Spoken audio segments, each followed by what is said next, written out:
Well, local trade starting the morning slightly pressured ahead of GDP data from Stats SA. So the JSE closed week on Monday, and that's in line with its global peers because investors were waiting for fresh data this week.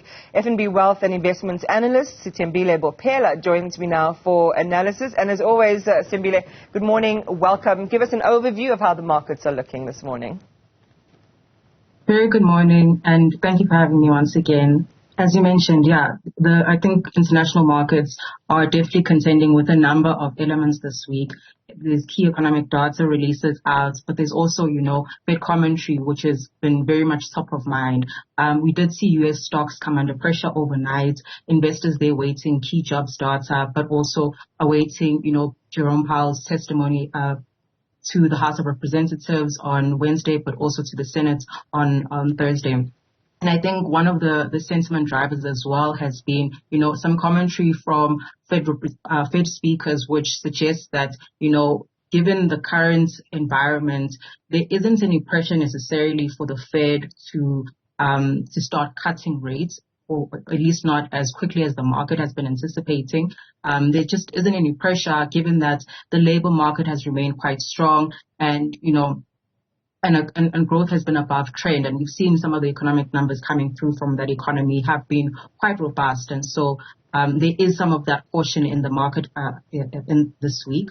But over in Asia, there's also been some sentiment weakness there because, the China's National People's Congress has triggered some profit taking, it seems there. One of the biggest stories besides the Fed this week has been, China's authorities have targeted a 5% growth target this year, which, as much as that is in line with last year's growth, which was anticipated by the market, it seems that, because of the underlying challenges that, have prevailed across that economy, there's going to be a lot of policy supports that is required and efforts that will be required on all fronts, as the authorities have said.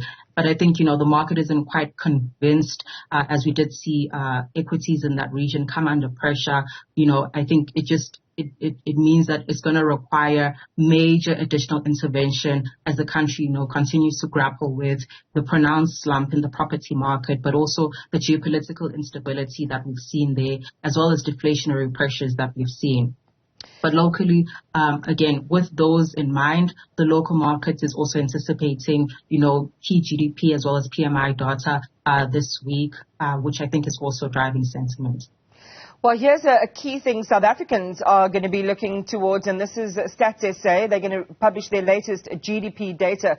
It's a big one. What can we expect to see there? Any growth prospects? And we've seen all of the projections or predictions around growth not even breaching, 1 or 2%. Unfortunately, I think consensus is at about 0.9% year-on-year growth. And our economists are broadly in line with that forecast. We do anticipate growth. In the third quarter, we did see, the economy unexpectedly contract by 0.2% quarter on quarter, which was just indicating, reduced activity across the 5 of the 10 major sectors, with, agriculture, forestry, and fishing experiencing the most significant declines then. For this quarter, for this specific period, we do anticipate that an economic recovery was supported by a rebound, as we saw from some of the data released earlier the past couple of months, the mining and transport services sectors, as well as, there's been some continued momentum in the electricity, gas, and the water sector as well. And also, we do anticipate that, a rebound in the agriculture sector likely contributed to an improvement, although, again, that sector does sort of present two-sided risk. Yeah, and whatever they say, we'll be talking about for the rest of the week, and it will inform a lot of conversations throughout the rest of the year. Well, Cura results for the year ending 31 December 2023 are out. What are they looking like? So, from just a top line perspective, revenue growth of 14.6% year on year was quite strong. That supported the bottom line double-digit growth that we saw. Recurring headline earnings were up 29% or 32% on a per share basis. which was well guided for by management, above the midpoints of guidance, in fact, and that was positive, but we did see that there was some deceleration in the second half at least. But I mean, this naturally coincides with, the start of the schooling year. So somewhat seasonal of an impact from that perspective. But in any case, I think it was still impressive growth, particularly given the constrained environment. There's high interest rates and elevated inflation, so tight economic conditions that do pose sort of short-term risk to consumers' affordability in general. And so I think, it may continue to limit enrollments and adversely affect school fee payments in the near term. But, overall, I think this was quite a robust performance that we anticipate the business has remained resilient and is likely to remain resilient going forward. Yeah, I mean, we heard them say recently underperforming schools do eat into their balance sheets a little bit as well. So, it's kind of that balancing act, as you use the word seasonal there in terms of its fortunes. Well, let's look at ShopRite next, and results for the 26 weeks ending 31 December 2023 also out this morning. What's your overall assessment of that performance? Yeah, I think it was, was a solid set of numbers just from the top line sales growth of about 15%, 14.6%, I think to be exact.